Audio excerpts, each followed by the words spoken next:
practical experiences too, working for the US Army and briefing a series of senior officials from US Special Operations, DHS, FBI, NYPD, FDNY, and so on. And today I'll talk about the Army model. So what is the Army doing to try to break those barriers and bring different groups of people from different approaches, different backgrounds to get them to interact on those questions of cybersecurity. So a talk that will be a bit more practical perhaps on how to break those barriers and get people to work together. Without further ado, Aaron, please, if you could come here.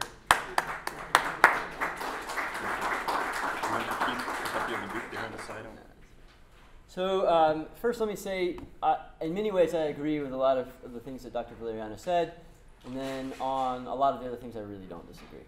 So I think that's and that's good because one of the things that's really nice about having a divide in social sciences in particular is that it makes us better researchers on both sides of the fence to make better analytical models and to make better decisions.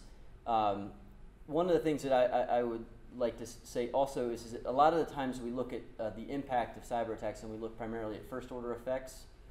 And Herb Lin out of Stanford takes a really good look at this, and he talks about the fact the need to look into second and third order effects across cascading systems, across cascading implications and other types of things.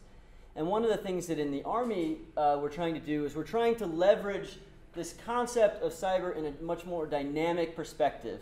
If you look at the history of progression of US military engagement in cyberspace, the Army is relatively a newcomer into this domain. You know, the Air Force really kind of jumped in first, and then they kind of got pulled back by the Secretary of Defense and others, and then the Navy kind of tried to push in. But I will state that even though we came last in a lot of ways into this domain, we think that we're probably one of the best. And I state that with evidence because, you know, as a good social science, you should always have evidence. And we like to take on the Cyber Defense Challenge every year against the NSA. And a lot of our cadets actually now serve on the red team on the NSA to fight against the academy teams from the various service academies. And we've won 8 out of 15 years out of all the other teams. So I think that, you know, for the Army folks in the room, there's a lot to be proud of in this domain. We should also clear up the elephant in the room. Cyberspace operations, IT, however you want to frame the adjectives surrounding essentially the process of using networks and computing systems and other types of things, is not solely a technical domain. It is not solely a social domain. It is not solely a function of study in any one division of society writ large. And in fact, present estimates are that we're nearing around 20 billion internet-connected devices with unique IP addresses, and that within the next 10 years we'll move to around 50 billion. Within the next 50 years we'll move over a quarter of a trillion devices, engaging everything from the phone in your pocket to the watch on your wrist to the way in which lights control the room's temperatures, etc. And so a lot of times when we talk about cybersecurity, we think about it in terms of the present. And we look at it in the present. And I think that the Army model is really protecting the future, thinking about how do we assess the future of cyberspace operations moving forward, how do we express the future of cyberspace engagement across multiple industries and a whole bunch of other different things, with the reality that even though this is a very well-established domain, I mean, cyber theory and other types of things goes back to the World War I time frame, and actually if you trace back communications technologies and command and control warfare and other types of things, we can go much further back. But in reality of the future framing of this, we're at the beginning of what is to be a large-scale digital process of incorporating bits and bytes into our lives on an ever more present basis. I remember when I first moved to Ukraine now it's a little over 12 years ago now. I was a Peace Corps volunteer in eastern Ukraine where the conflict is currently going on. I got my first color telephone, mobile phone, and I thought that was the coolest thing ever, that I could get a color mobile phone. And now I carry a supercomputer in my pocket that is 120 million times more powerful than the computer that sent the Apollo mission to the moon. Okay, so in the relative span of 12 years, I've moved from a color telephone to having a supercomputer essentially in my pocket that is equivalent to the supercomputers of the early 1980s and late 70s. And then if we think even further back when I was in elementary school, I did internet routing, latency times on internet packet routes for email transfers. And we used to say, oh man, it takes a minute or 90 seconds for an email to go from Japan. If we routed the traffic through Japan and we routed it back to Washington, D.C. And this was, oh my God, we can get this information back and forth really quickly. And this is when I'm like 10 years old. This is like blowing my mind. And now we're in debates over whether, if I'm sitting in the office next to you, does my email really need to go back to the United States and to New York if I'm sitting in Cardiff, okay? Or if I'm sitting in Belgium or something like that. So the Army really does consider itself forward-leaning in this respect. First, let me just state that we're the only military service that has a branch fully dedicated to cyberspace. It's a 17 branch. It's the newest branch in the Army. It was formed a little over 2 years ago. We now have a cyber operational force. We have the Second Army. In fact, one of my bosses is the founder of the Second Army. And the reason he chose Second Army is not because we like being number 2, but we're second to none. And so this is the premise for this, General Hernandez. Our mission at ACI in particular is to build partnerships and develop intellectual capital. And so we recognize as a service that we do not own most of the infrastructure, or really even a small fraction of the infrastructure that we wish to operate in globally. And I think that's a first starting point. Not only do we not own it, we aren't developing most of that infrastructure, and we don't understand oftentimes what the new technologies are that are going to be coming down the road 10 and 20 years out. And so if we're going to do that, if we're going to be able to fight, defend, and engage across different types of environments, if we're going to go into mega cities, if we're going to have all these different types of threats and situations arise, it behooves us to understand what we don't understand. It behooves us to at least know that we don't know a lot. And in order to start at that starting point that says, what do we need to do to get there? What do we need to do to think out in the future? Does it mean that we need to militarize the space? Absolutely not. I don't think anybody in the Army right now would say that we want it to be an exclusively military domain. I think that in general what we would like to say is that we would like to begin to address the problems that are going to arise in the future. And so we do this in a number of ways. First, our particular focus is academy. We train the next generation of officers coming into the United States military, into the Army in particular, and every year we produce 15 cyber second lieutenants. These individuals branch cyber, and a certain number of these individuals go specifically into the cyber force immediately, and then some of them go to get higher education at top-tier institutions. In fact, some of my best cadets have gone off to Northeastern, to Stanford, and other places, specifically so they can become highly specialized in specific skills and skill sets. And this doesn't just include cyber-specific. It can be cyber-specific with something else. In fact, one of my top cadets, a young woman, went to Northeastern, and she now studies control systems as well as Chinese. And so you can't think of this as, I need to understand only computers, or I will only be successful if I'm a computer programmer. I can't think of it as, I can only be good at it if I am a political scientist. I have to understand that I am engaging in a field that is inherently multidisciplinary and inherently spreads across the realm. For our cadets, and I'll speak more about this as we go along, the average cadet who branches into the cyber branch takes an additional 800 hours of cyber learning in their 4-year career. 800 hours. That's essentially like going to college twice in the span of their term at the United States Military Academy. And we are now actually expanding this out into the ROTC program. The operational force for officers is made up of 15 West Pointers and 15 ROTC in the cyber branch. And each of these groups is getting a cyber designator, which is kind of like an emblem on their record that says, this person has been explicitly trained in developing cyber skills. Now, we have enormous debates within the military community over whether these individuals should be highly technical or whether they should be other types of branches, whether they should be policy folks, whether they should be MI, whether they should be infantry and other types of things. And what we've kind of settled on in the initial phases is that when you're a second lieutenant or a first lieutenant, you're probably not going to be deciding whether it's legal or illegal to engage in an offensive cyber operation against another state. And we probably arguably don't want second lieutenants making those kind of decisions. And so we've set up the process now where a lot of our technical individuals enter in very young into the force, and they man teams and they take over teams. And then as they go into the senior levels, they start taking over different roles.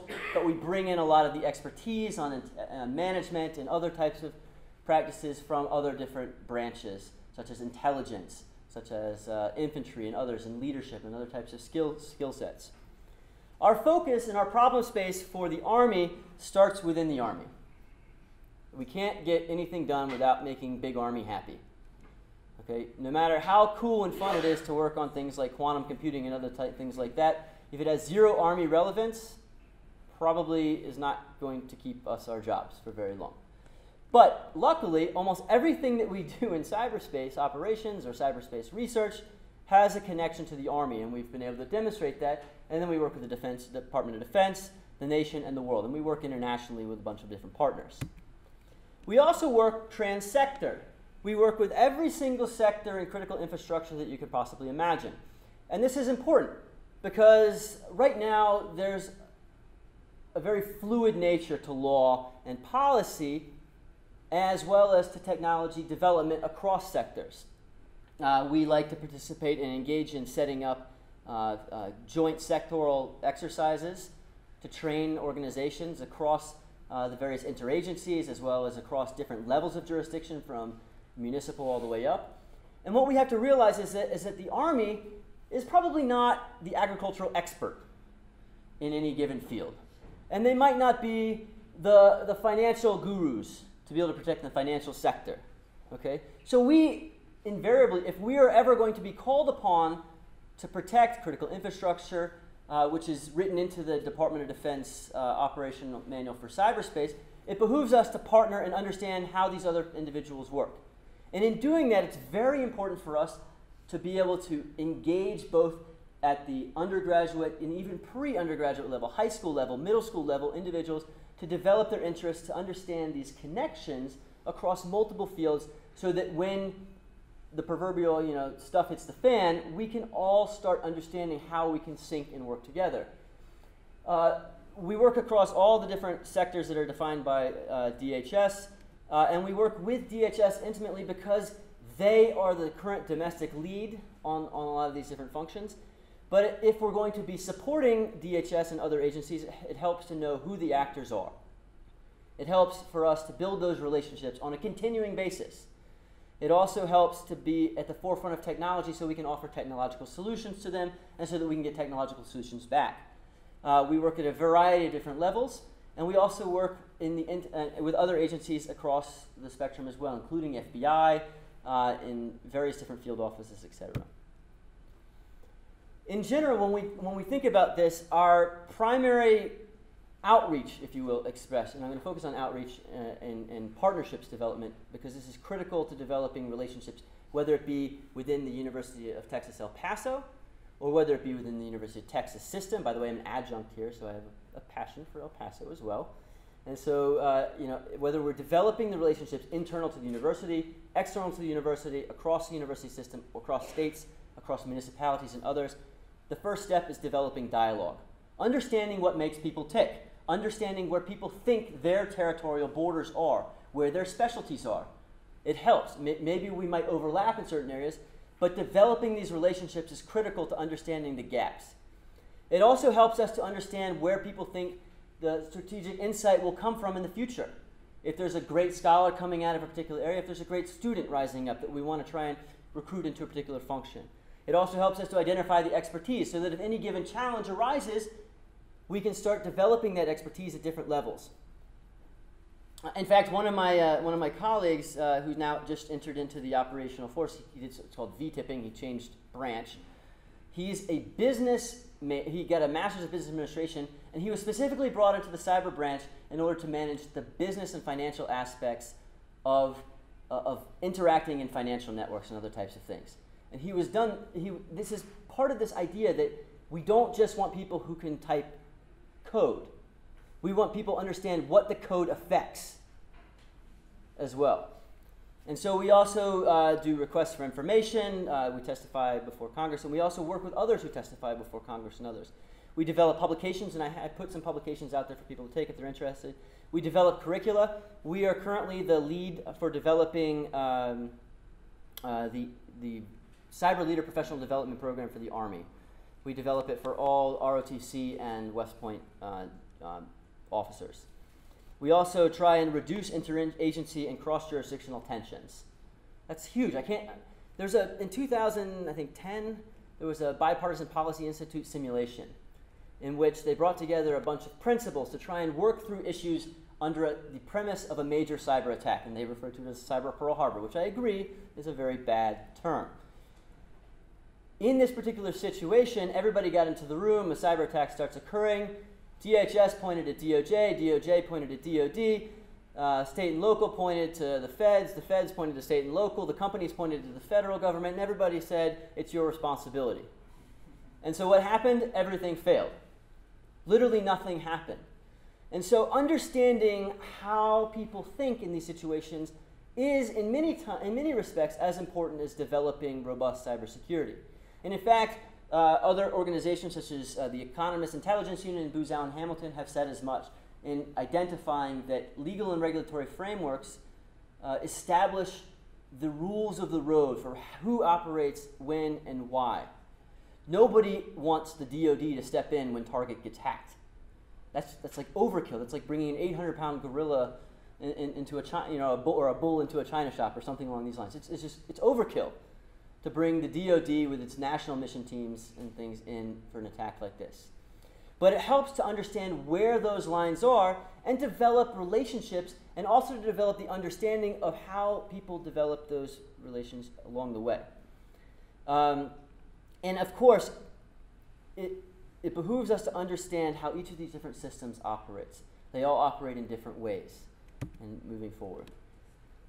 In terms of fostering national work, we try and center ourselves in a bunch of different varieties, and this is not everything, but this is our primary centers of gravity. Obviously, we're at Meade and Belvoir.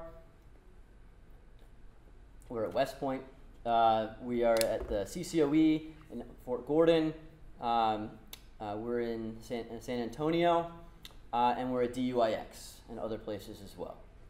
And so this is because we are going to the places where we're trying to identify partners, we're trying to identify centers where we can develop relationships with groups across a bunch of different interests and agencies. So right now, our cyber is moving towards getting into Fort Gordon. This is the present. This is going to change a little bit, but it's a good example of where we are right now. In general, there's a kind of a cyber triad where you have operational force at the top right, Second Army, training and doctrine down at the middle, and then you have long-term strategic and technological innovation in the top left. Now, ARL obviously fits into this. We tend to think of ourselves on the cyber side of trying to think 10 and 15 years out, or as we like to say in Army speak, the hill after next. The reality is every time we think we've identified the hill after next, they tend to make that the present hill. And it's happened over and over to us again and again. Examples include we designed all the framework for the cyber branch.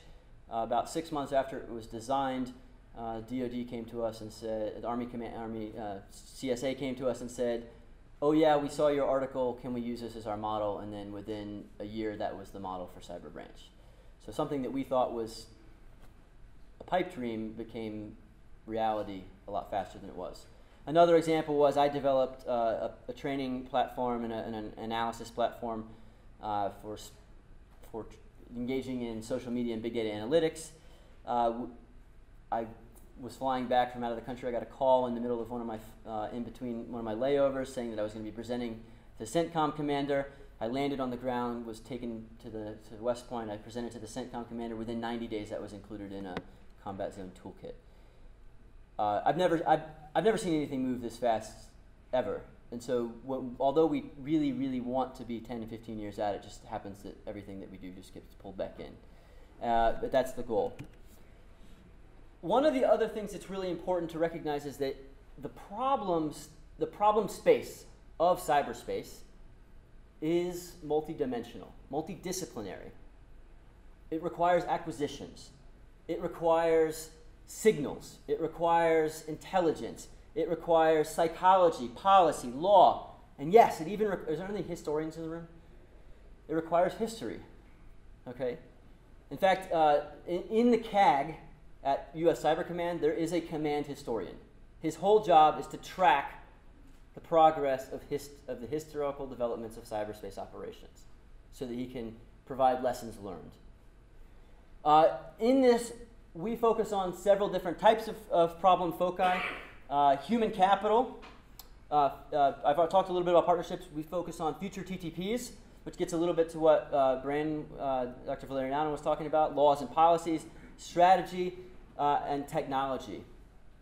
We focus on what does the composition of a team look like. When you're planning something like a Stuxnet attack, which of course I don't know who planned that because I work for the government. We definitely don't have attribution on that. When you're planning to attack a system of systems, how do you think through that? Well, okay, so I'm going to attack something that's in a black box in a foreign country, and I don't know what it's going to look like. It's attached to a nuclear facility. Well, do I need just people who program in Linux or Windows or whatever? No. I need to know if I'm going to screw up a Linux system that's attached to a nuclear power plant, am I going to cause that thing to go critical? If I do this, does this happen? And so I don't need only computer scientists. I need physicists in the room. I need to know, okay, so if this thing goes beyond the border, if it spreads, if that person who took that initial USB into the air-gapped network decides to take that USB and plug it into their own system, and it spreads beyond, what are the ramifications for potential escalation if it were to spread to other systems around the world? And this indicates that the code and the tech is a very important part.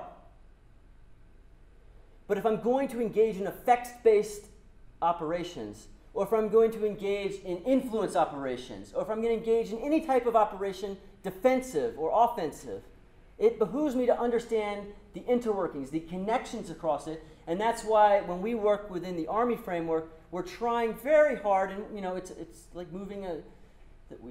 My previous boss has a really bad analogy. He says it's like turning an aircraft carrier, and it's kind of heresy to talk about turning anything that's in the water in the Army, but it's like turning an aircraft carrier. It's not very fast, okay?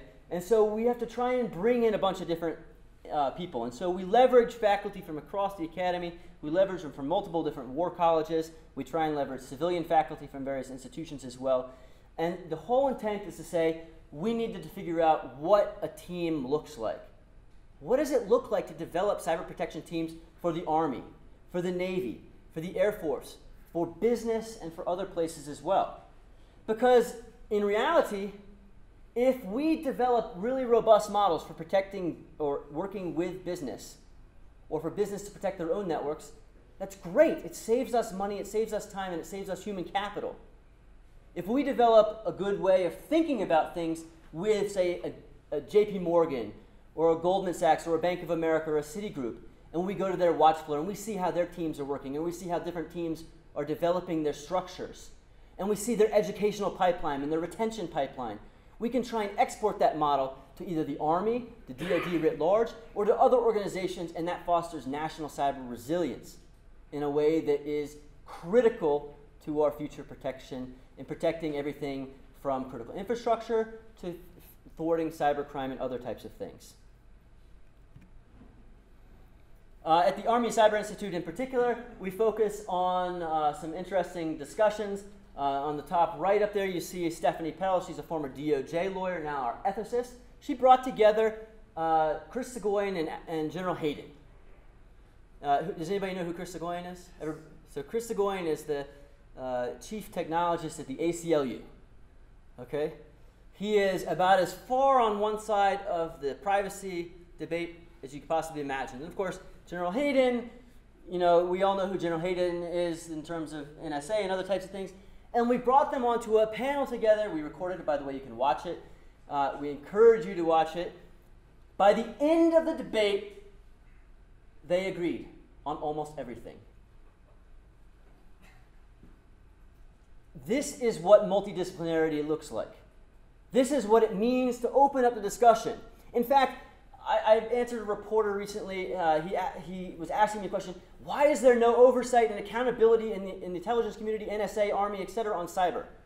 So I said, I think the premise of your question is flawed. I said, you know, the NSA Commission went into this, and they brought in ACLU chief counsel and other members, and they analyzed it, and they looked, and they said, where are the violations? They did a very exhaustive search.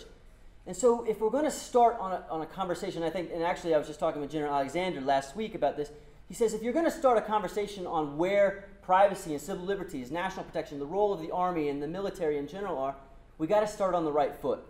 There is oversight. There are all these different things, but it helps us to bring together the dialogue to say, where's that oversight occurring? And I think that Alexander, in particular, illustrated this last week when he was talking before SciCon. He said, we do a crappy job of explaining to people what we really do for oversight. He said, when we actually explain it to people and tell people, they're like, how do you get anything done? You have to go through like 10 lawyers to get, you know, anything done.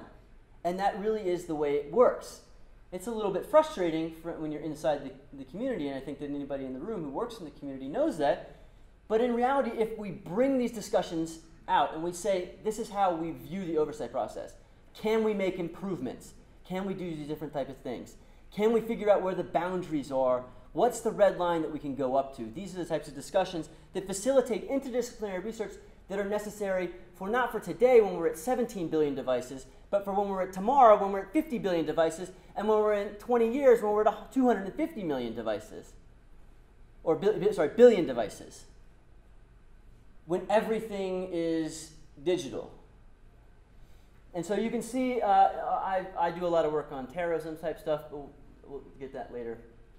Cyber Talks, we do defense review, and I would encourage, particularly faculty and students in the room, to submit to the Cyber Defense Review. I'd encourage DHS and anybody else who's in the room to just shoot us an email and we'll send you a whole box of them.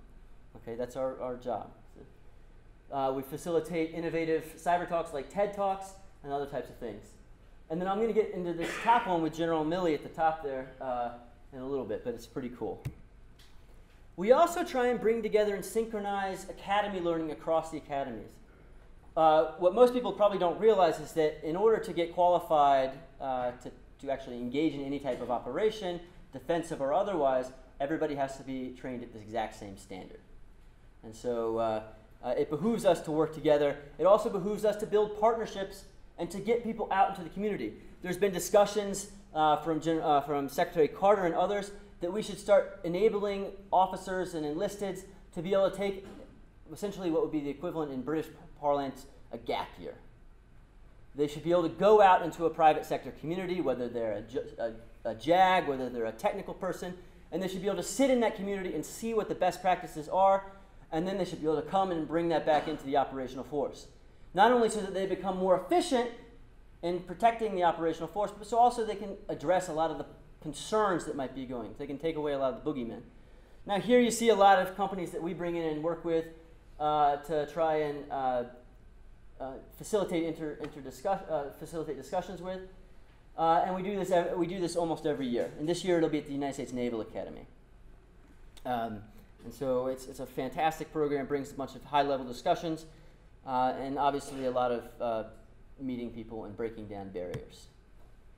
The one that we just finished that I ran was called SciCon US. If you've ever heard of SciCon Estonia, this is now the US side of it. We partner with NATO, CCDCOE, and our goal is to bring in the international community to specifically discuss, are we actually using cyber warfare as a correct term, or is it a loose term that shouldn't be used? What does ambiguous deterrence mean? I don't know, it's a little bit ambiguous. In fact, I had a conversation with Secretary Rasmussen about 2 years ago, and I said, so what does ambiguous deterrence mean? He says, I don't know, but they're going to think that it's meaningful. Okay, and so that's not really where we want to be if we're going to talk about deterrence and those types of things. And so these are things that we need to kind of think about and move forward, and these are the kind of discussions. And so one of the other things that's part of my it's kind of selfish in a way, I'm here to talk about the Army and the future prospects of interdisciplinarity. I need you in the audience, whether you're in government or whether you're a student or a professor, I need you to submit papers. I need you to advance the debate, okay? Because this isn't interdisciplinary where I sit in a room, saying that I'm working on interdisciplinary research. It's me coming out and saying, hey, you are part of the solution, and if you don't get involved, then really we kind of fail. And so what we did this year was we had a call for papers. We ended up accepting 20 papers that were published on IEEE Explore and a bunch of other things. We brought in around 70 speakers from across government, industry, academia, and other places to talk, and military force. We brought in cadets, we brought in ROTC, we brought in various war colleges and others, and you can see the incoming commander of Army Cyber Command there greeting cadets and others. In addition, we can do all of this high-level stuff. But interdisciplinarity does not reside at the, no offense, at the officer level and above, okay? It doesn't reside at the geo level or the political level or the politician level. It resides in training individuals at every level because, as I think Podesta probably would have liked to have known in the, a couple months ago, you shouldn't click on that email. You shouldn't click on emails that you don't know who their senders are from. And my guess is that every single person in this room probably does it. In fact, I know every single person in this room clicks on emails that they don't know who they're from, because most people in this room don't probably actually click on the email address. You just see it's from Damien, and you say, oh, yeah, it's from Damien. And you don't look at the metadata below. That's just the metadata covering up his actual email address. And so these are the things that we need to train and get down on. So we focus on, can we develop tests to test certain things? And we're kind of figuring out maybe, maybe not. Can we do online challenges? Yes, we can. We can bring in lots of people from all around the country to do online challenges. Can we engage in C3Ts? Does anybody know what C3T stands for? Competitive cyber competition teams. And these are are like sporting events. By the way, they're really fun. They're actually and you think, oh man, it must be really boring to sit in a room on a computer doing this, but that's not really how it is. How do you develop a great C3T team? Some of the best C3T teams have some of the least technical people on them, but they're really good at getting people to give up their passwords. Okay? And so they'll walk over, you'll have that one guy or that one girl who, might be really funny or might be really attractive, who just walks around and says, hey, would you like a piece of pizza?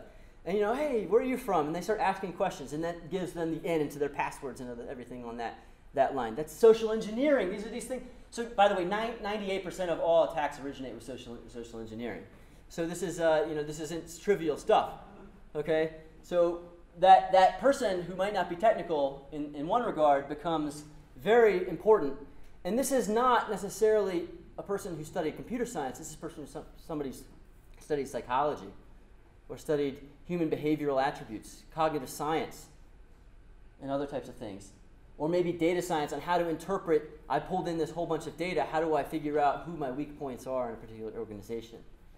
We also developed the Cyber Leader Development Program. This is specifically more technically focused, and so on.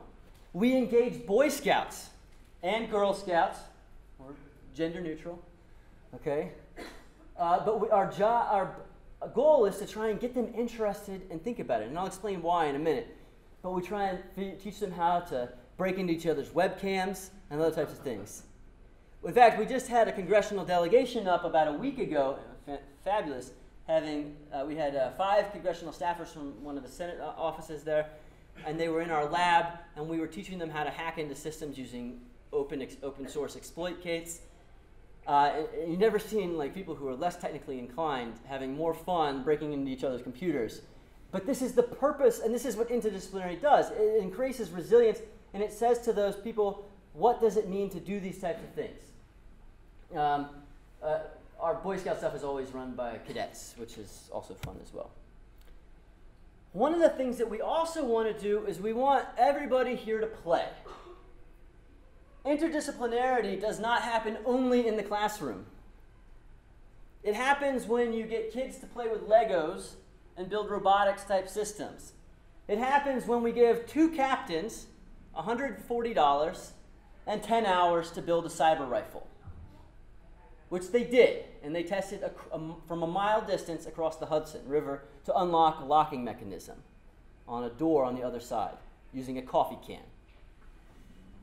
Okay? Which then gets iterated into separate next generation models, which then is able to take out RPAs, remotely piloted aircraft. Or it can be used in theater to retrieve data using directional antennas and other types of things. Developing that idea within people that our society needs to be able to think outside the box more than other people. And if we don't think these types of things are important, then I would refer you to well-documented reports out of Russia and Syria and other places in which counter-artillery targeting and artillery targeting have been done using social media. In fact, how would you like it if you were sitting on the eastern border of Ukraine against the DNR, and you tweeted back to your wife or you Facebook messaged her and said, everything's going okay. You might have included a picture of you and your buddies, and then 30 seconds later you get incoming artillery fire. Okay, and this is happening. This isn't like science fiction. This is real. Or if you're the OSCE, which just this week canceled its verification and monitoring of the Minsk agreement because their RPAs were being tracked and shot down. So this is the intersection of cyber and kinetic working together. Understanding these relationships and building interdisciplinary teams that are able to understand and solve these problems. And so what we focus on is developing what we refer to as a maker mentality that focuses on adaptability and innovation. We want people, whether they're policymakers or whether they are privates in the field, we want them to be able to think on their feet to solve complex problems that we haven't thought of yet. Because God knows there's a lot of them that we will not think of. In fact, we have an artificial intelligence expert in the front of the room, focused on. So these are new things that are coming out. In fact, just this week, I think Google's encryption AI was able to create its own encryption AI that was stronger than its predecessor. And so these are things that we have to be able to think through and adapt to. We also do summer training. We incorporated the cyber rifle into summer training for the cadets for what would be the equivalent of juniors and seniors. Third years and fourth years is first and second years is what we call them. They went out and they went into a situation with conventional weapons. They were spotted by a drone and were immediately laid upon with fire. We then sent them again into the field using what we call our cyber rifle, and we allowed them to exploit the drone in flight from over a mile away and then take it down and then ingress into the area of operations. These are the types of things that we're going to be addressing in coming years. And actually, at the Combating Terrorism Center, where I also work, there's a new report we just dropped on the use of RPAs by ISIS and others. One of my projects, which if you're an academic, you have to promote your own projects occasionally, is working on parallel computing structures and big data crunching, downrange big data crunching. So right now, if you're downrange, say in the Middle East or somewhere, and you want to say hack into a device or something like that, you would typically send it back via SAT-link to ARL and let their supercomputers do the crunching. Except that there's some fundamental problems with that. So if I'm broadcasting a signal from a particular area of operations, then I could be revealing location data. I might have latency issues based on satellite overflight time. I might have security issues on intercepts of the same signals going across, and other types of things. And so what if I could develop on-the-ground systems that I could use in theater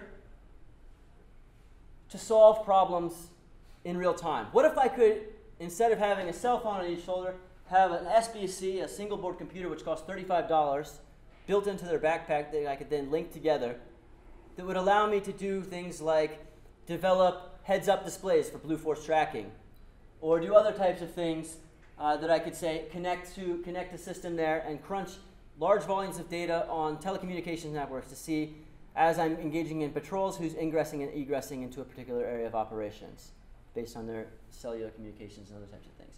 What if I could try brute force attacks against RPAs in real time using a cyber rifle connected to a supercomputer without having to send it back to the United States or to another computing system or leveraging someone else's cloud infrastructure? Now, you might think this can't possibly be a cadet project as well, but in reality it is. We get our cadets involved in this. In fact, I had 2 cadets who then took this project and they said, well, okay, I like Chinese and I like Arabic. What if and one of my cadets, the one who liked Chinese, who's now at Northeastern, she said, I like Chinese study and I like cyber study. What if I could take these supercomputers and I could then use it to process public personas and try and break it down and disaggregate into private personas? So what if I could take an IS media account that's a jointly shared account of 5 IS media wing members posting content, and then I said, okay, well they each have distinct linguistic characteristics. What if I could disaggregate that and find out what their real accounts are? And things like that. And so this is the kind of things that they're working on. Another group of cadets took these systems and they said, what if we could figure out in real time trajectory of artillery or rockets? What if we could do it in real time for counter-artillery systems and counter-radar systems and things like that? Because I don't know about you, but when I was in school, math was all theoretical in my classes and things like that. And we now don't have to be theoretical. We can say we can apply the theory as we teach the theory in real time. And this engages in interdisciplinarity, and it causes people to think outside the box in a lot of different ways. One of the other things that we do is we facilitate exercises, tabletop exercises, as well as, this is not just a tabletop exercise, it's a tabletop in real-time exercise combined with actual hacking going on live. And so it gives the sense of reality to municipal leaders in the New York area to focus on what could actually happen in a particular area. It gets them to start asking the question of, okay, we have multiple different law enforcement agencies within a particular area of operations where an incident is occurring. How do we coordinate? Who's responding to what? I mean, obviously you can see NYC has multiple different law enforcement agencies just within the island of Manhattan. But oh yeah, they have to coordinate with the Port Authority and the New Jersey Police Department as well, or the New Jersey and other police departments as well, the FDNY and others, and telecommunications. And then you have to think through these different things. It also behooves us to think about what does it mean to coordinate and engage with these different groups in an interdisciplinary fashion. Emergency management. And I agree, a lot of times when people talk about cyber incidents, it's the companies that are promoting these particular ideas and topics. So you have emergency management officials buying IP-based radio systems. And they think, oh, the clarity of communication is significantly improved, particularly in an urban setting where we can connect to Wi-Fi hotspots and other types of things. And then you sit them down in a room and you say, did you know that an IP-based radio system is broadcasting its IP address out to the world? And that did you know that now, just as of last week, we know that people can use automated scripting to embed command and control functions into DVRs and engage in 1 terabit per second DDoS attacks against DNS systems or other types of systems? What implication does that have for an emergency management system if instead of saying we're going to take down a particular DNS server, what if we're going to take down EMS services for an entire city? And what if we combine that with a kinetic attack? And I completely agree. Cyber for cyber's sake, 99% of the time is probably not the thing. Okay? And I'm not one of those people that subscribes to the 1% doctrine. Okay? But in general, I think that we have to say what happens if certain types of functions happen. Is it a cyber attack if IS says on Twitter that they have strategically placed bombs at elementary schools across Manhattan and the 5 boroughs? It's up in the air right now. But I can guarantee you that one thing, it would cause complete gridlock and shutdown of a city if you were to do that. And these are types of things we have to think through. These are some of the partners we bring in. And again, I can't stress enough, there's no one entity that has all the answers. As much as we would love to turn to DHS and the NCIC, or we'd love to turn to the FBI and the cyber teams, or we'd love to turn to the DoD and its national mission teams, or we'd love to turn to name your favorite government agency at any level. The simple reality is that there are so many overlapping gaps that we have to work together to form this up. And this kind of illustrates this a little bit better. One of the things that we've been tasked to do is how do we envision, for civil defense and other types of things, how do we envision the connections of various layers across the layers? I teach in the computer science department and I teach in the social science department. I teach coding and I teach cyber policy. But I have no idea, in reality, what types of ICS systems buildings in New York City use. I would have to talk with building engineers and architects to understand what the functions of those things are. Which means I need to build relationships into schools of architecture and engineering and design, which most people don't really realize, and which is one thing that's really fascinating. In fact, I don't know about the buildings here, but in most buildings in New York City, there's an ICS controller at the base of every building. And these ICS controllers control everything about that building, from the air conditioning to the water input and output, and to a whole bunch of other different things, electricity, elevators, etc. When a fire occurs, the first thing the fire department does is they run up to these things and they secure them as best they can, or they shut them down to try and manage the risk associated with losing control over certain types of things. And so these are the questions that we have to ask in a multidisciplinary format. And that's why if you're in this room, you gotta meet the people next to you. You gotta turn to the people next to you. You gotta turn to me. You gotta turn to the people at the front of the room. And you gotta just say, this is what I work on. Do I have any relevance to what you work on? And 80% of the time the answer might be no. But those 20%, that's what elevates our game. We live in a glass house, and the only way we make that glass house stronger is by working together and by working across academic disciplines. And in a traditional academic institution, that is extremely difficult to do. This is just an example of a smart city. I'm being told that I need to move to Q&A. So this is some of the publications that we've published, and also some of the publications that I'd like you to publish in as well. If you'd like to publish in our blog, we have a blog. If you'd like to publish in our print journal, we have a print journal. You don't have to buy my book, but if you want to buy my book, please feel free to. And other types of things. The ask is this. We have at least 209,000 unfilled jobs right now in cybersecurity alone. That's not cyber policy. That's not cyber infrastructure. That's not all the other ones. If we get all those together, that's a lot more. In the technical domain alone, we have 209,000 jobs lacking. Across all the others, we have tens of thousands more. Get involved if you're in the military and you like cyber.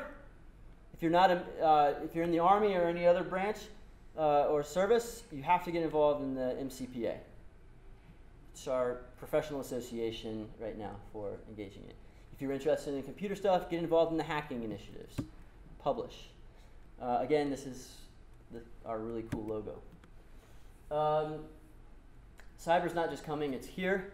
In fact, I have an article coming out on the violence of hacking, specifically because people like Dr. Valeriano and Tom Ridd and others they challenge us to challenge our assumptions, and they make us want to know, are we just blowing smoke up everybody's butts, or are we not? And it behooves us to explain if we are and if we aren't, because we can't just ask for money without delivering on products. And it's the research of those individuals that makes us better and makes us better interdisciplinary.